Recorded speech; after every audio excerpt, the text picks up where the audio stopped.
పూల చెట్లు తెచ్చుకున్నాక పూజకు మాత్రం ఏ టెన్షన్ లేదు. పూజకు మాత్రం సరిపోతున్నాయి పూలన్నీ. ఈ రోజుకి కావాల్సిన పూలు మాత్రం ఈ రోజు కట్ చేశాను. ఇంకా రేపు శనివారం కదా, రేపటికి కూడా కావాలని కొన్ని అలాగే ఉంచేసాను. శుక్రవారం రోజు ఇంట్లో ఖచ్చితంగా అయితే కామాక్షి దీపం అయితే పెట్టుకుంటాను. అందుకని ఇంకా గంధము కుంకుమ బొట్లు పెట్టేసుకొని మొత్తం అయితే అలంకరించుకున్నాను. పూజ మొత్తం పూజ చేసేటప్పుడు ఇవే ఉండాలి ఇవే లేదని ఏం లేదు. పూజ కదా ఎప్పుడు కలకలలాడుతూ భక్తి శ్రద్ధలతో చేసామనుకోండి ఆ పూజకి ఎప్పటికైనా సంపూర్ణ ఫలితం ఉంటుంది. ఇంకా ఈ రోజు శుక్రవారం కాబట్టి కనకదార స్తోత్రం కూడా చదువుకున్నాను. పూజ మొత్తం కంప్లీట్ చేసేసుకున్నాను. ఇలా అయితే నా పూజ అయితే కంప్లీట్ అయిపోయింది. ఇంకా ఈ రోజు నైవేద్యంగా ఏం పెట్టలేదు, పండ్లు మాత్రమే పెట్టాను. ఇంకా శుక్రవారం రోజు తప్పకుండా ఇంట్లో అయితే ధూపం అయితే వెలిగిస్తాను. అంతేకాకుండా అందులో ఆవు పేడ కూడా, అంటే ఆవు పిడకలతోనే చేసి పెట్టుకున్నాను అనమాట. ఇవి మా అమ్మ తెచ్చింది ఊరు నుంచి. ఇల్లు మొత్తం చూయించి ఇంకా ఈశాన్య మూలను అయితే పెట్టేసుకుంటాను. వీడియో నచ్చితే తప్పకుండా like, share, comment and subscribe అండి.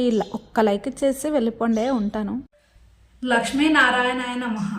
బాయ్ అండి.